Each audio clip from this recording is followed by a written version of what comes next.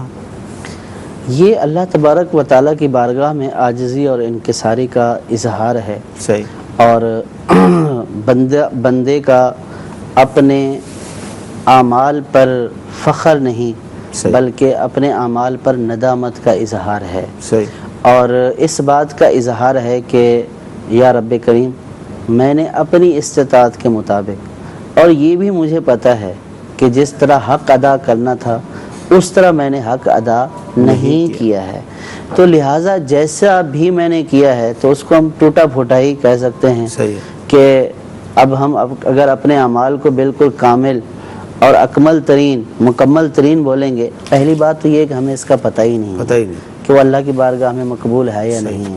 بعض اوقات ہم اپنے اعمال کو اکمل ترین سمجھ رہے ہوتے ہیں تو وہ اکمل نہیں ہوتا ہے، وہ ناقص ترین ہوتا ہے۔ تو اس لیے بندہ تو اللہ تبارک و تعالیٰ کی بارگاہ میں یہی عرض کرے گا کہ یا رب کریم، میں نے جو عمل کیا مجھے نہیں پتہ کہ میرا یہ عمل تیری بارگاہ میں مقبول ہے یا نہیں ہے۔ ہاں، مجھے اپنی کوشش کا پتہ ہے، اور کوشش میں بھی مجھے یہ اعتراف ہے کہ کامل کوشش نہیں ہے، ناقص کوشش ہے۔ تو اس اعتبار سے کہا جاتا ہے کہ ٹوٹے پھوٹے سجدے، یعنی کہ جس طرح ہم اب دیکھیں، ہم فرض کیا کہ روزہ رکھتے ہیں، اب روزے میں جو اخص الخواص کا روزہ ہے کہ اللہ کے ماں سوا کسی کی طرف توجہ ہی نہ ہو، روزے کی حالت میں صرف اور صرف اللہ تبارک و تعالیٰ سے لگاؤ ہو، اگر ہم اس روزے کو دیکھیں اور اپنے عوامی روزے کو دیکھیں تو پھر یہی بولیں گے کہ ٹوٹا پھوٹا روزہ ہے۔ اور اسی طرح اگر ہم اپنی تلاوتوں کو دیکھیں، اپنی تراویحوں کو دیکھیں، تو ایک وہ بھی لوگ تھے کہ جو ماہ رمضان میں 61 قرآن پاک کے ختم کیا کرتے تھے، ایک رات، یعنی 30 راتوں میں 30 قرآن پاک، 30 دنوں میں 30 قرآن پاک، تراویح میں پورا قرآن پاک، عید کے دن بھی جو ہے وہ ختم، اور پھر 2 رکعتوں کے اندر پورا قرآن پاک ختم۔ تو ایک وہ جو ہے وہ اللہ تبارک و تعالیٰ کی بارگاہ میں عبادت کرنے والے، اور پھر عبادت کے اوپر رونے والے، عبادت کرنے کے بعد رونے والے کہ یا اللہ قبول فرما لے۔ اور ایک ہم دیکھیں کہ تراویح پڑھتے ہیں تو پہلی رکعت ہی سے ہمارے اونگ آنا شروع ہو جاتی ہے، کبھی خیال کہاں پہ جا رہا ہوتا ہے، کبھی خیال کہاں پہ جا رہا ہوتا ہے، جو پڑھا جا رہا ہوتا ہے وہ اولاً تو ہم سمجھنے کی کوشش نہیں کرتے ہیں کہ کیا پڑھا جا رہا ہے، ہمیں کیا پیغام دیا جا رہا ہے، اللہ تبارک و تعالیٰ کیا ارشاد فرما رہا ہے، ہم کوشش ہی نہیں کرتے ہیں اس کے سمجھنے کی، اور سمجھنے کی کوشش کرتے ہیں کبھی توجہ چلی جاتی ہے کبھی نہیں جاتی ہے، اونگتے ہوئے، تھک کے ہارے ہوتے ہوئے، ادھر دیکھتے ہوئے، گھڑی کی طرف دیکھتے ہوئے، آج حافظ صاحب نے لمبا کر دیا، تو اس کو ناقص ہی بولیں گے نا، اس کو کب بولیں گے کامل ہے؟ تو اس عاجزی کا اظہار کرتے ہیں کہ اے اللہ، ہمارے یہ ٹوٹے پھوٹے ناقص اعمال اپنی بارگاہ میں قبول فرما لے۔ تو اس طرح کہنے میں شرن کوئی حرج نہیں ہے، اور بندے کو یہی چاہیے کہ اپنے اعمال کو ناقص ہی سمجھے۔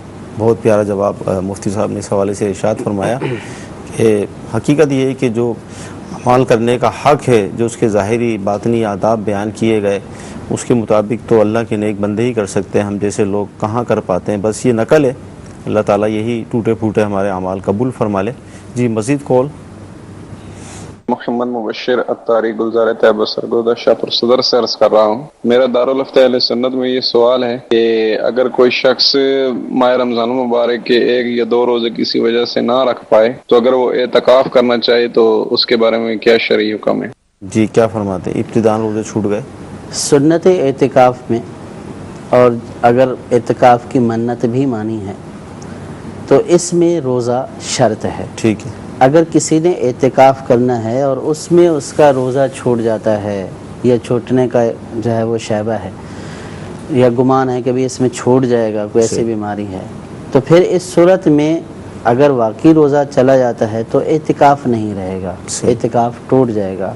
کہ اعتکاف کے لیے روزہ شرط ہے. یہ تو اس بنیاد پر جواب دیا گیا کہ اعتکاف کی اگر یہ بات کر رہے ہیں کہ اعتکاف میں روزہ کوئی چھوڑ جائے.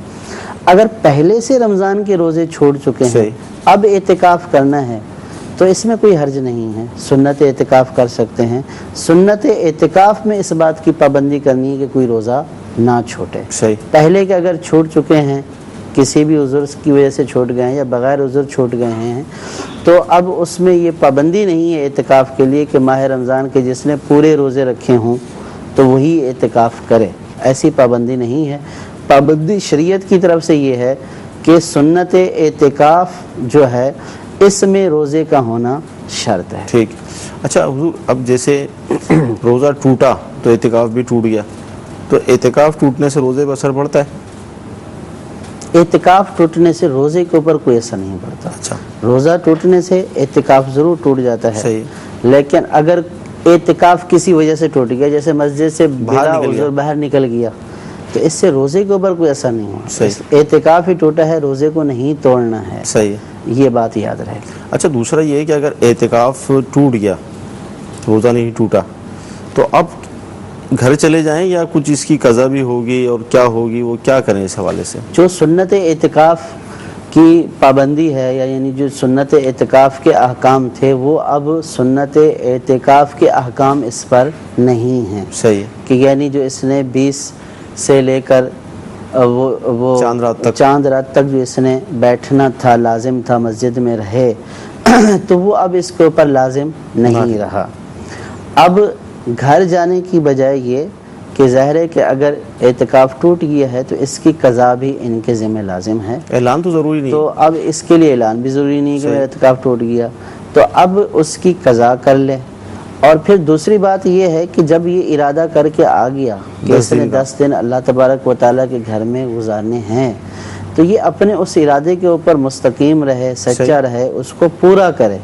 ٹھیک ہے, سنت اعتکاف ادا نہیں ہوا, لیکن اللہ تبارک و تعالیٰ کے گھر میں بیٹھنے کی سعادت تو مل رہی ہے نا. صحیح بات ہے. تو اس سعادت کو کیوں کھوتا ہے؟ یعنی یہ جو بیٹھنا ہے اللہ تبارک و تعالیٰ کے گھر میں, اس کے لیے اعتکاف کا ہونا, سنت اعتکاف کا ہونا ضروری نہیں ہے. ویسے بھی نفلی اعتکاف کی نیت سے بیٹھ جائیں. اور الحمدللہ جیسے دعوت اسلامی کے مدنی ماحول میں 30 دن کا اعتکاف ہوتا ہی ہے الحمدللہ, تو وہ جو سنت اعتکاف ہے وہ آخری 10 دن کا ہوتا ہے, اس سے پہلے جو 20 دن کا ہوتا ہے وہ نفلی اعتکاف ہی ہوتا ہے.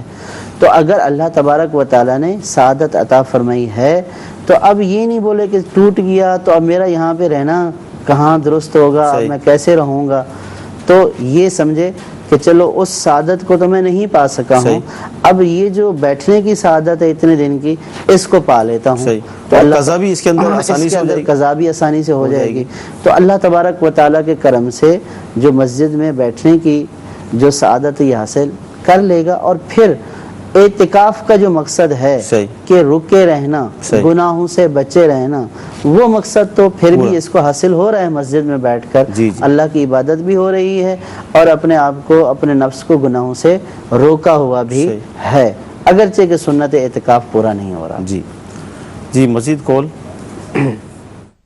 مجھے یہ پوچھنا تھا کہ اگر کوئی بندہ قسم اٹھا لے کہ اللہ کی قسم کہ میں مثال کے طور پر یہ کام نہیں کروں گا, تو اسے اگر وہ چاہتا بھی ہے کرے تو کیا وہ اسے توڑ سکتا ہے؟ اگر توڑ سکتا ہے تو اس کا کفارہ کیا ہوگا؟ بندہ گناہ گار تو نہیں ہوگا؟ جی, قسم کا کفارہ اور قسم کے احکام. جی, قسم اگر کھائی ہے کہ میں ایسا کام نہیں کروں گا اور پھر وہ ایسا کام کر لیتا ہے, تو اس صورت میں قسم تو ٹوٹ جائے گی. بلکہ اگر رشتہ داروں سے بات چیت نہ کرنے کی, والدین سے بات چیت نہ کرنے کی, یا قطع تعلق کرنے کی قسم کھائی ہے کہ میں فلاں سے بات چیت نہیں کروں گا, تو ایسی قسم کے لیے فرمایا مستحب یہ ہے کہ وہ کام کرے. یعنی یہ کسی نے قسم اٹھے میں والدین سے بات چیت نہیں کروں گا, ٹھیک ہے, تو اب اس کے اوپر لازم ہے کہ وہ والدین سے بات چیت کرے, یعنی اب اس قسم کو توڑ دے اور اس کا کفارہ ادا کرے. لیکن اگر گناہ وغیرہ کے اس کے اوپر قسم اٹھائیے تو پھر اپنی قسم کے اوپر پکا رہے.